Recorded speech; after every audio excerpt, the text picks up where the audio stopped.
Which are the best panels in One Piece? In chapter 156, the Straw Hats meet Bon Clay the Okama. And before we can talk about the comic and the character, we do have to have a quick chat about the Okama archetype and the word. Japanese queer history and terminology is complicated, and I am not an expert, but it is generally agreed in the sources that I can find that okama is a slur, a word with a host of negative connotations related to gay, trans, and gender non-conforming people. It's partially a reclaimed slur. Members of the LGBTQ community in Japan might use it among themselves at times, but it's not something anyone else should casually call someone. In media, the okama archetype has often, not always, but often been used to depict gay men and trans women as sexually predatory or pathetically delusional, and to mock and to other them. It's also sometimes used positively, but those positive depictions cannot be casually separated from the negative parts. They kind of go together.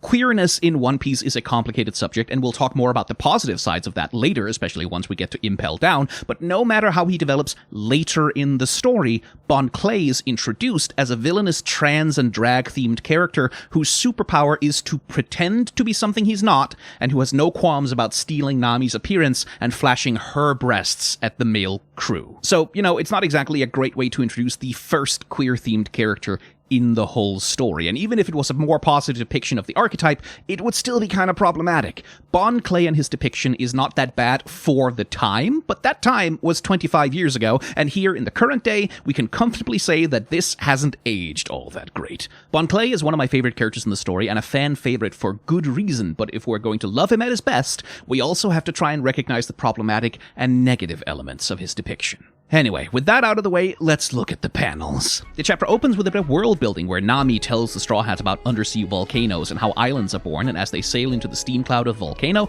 they accidentally pick up Bon Clay with their fishing rods, and he puts on essentially a magic show for the crew, touching their faces and cloning their appearance. And this is where we get our best panel of the chapter, or panels, actually, because every time Bon Clay clones a Straw Hat, Oda does a fantastic job of putting expressions on their faces that just don't feel right for them, but do feel perfect for Bon Clay himself. In this, you can see his theatricality, his over-the-top joy in performing, and the fun that he has putting on a show for other people. It's setting up the ticking time bomb that he can copy the face of the king, and oh no, what would he do with that power? But it also gives you insight into his character.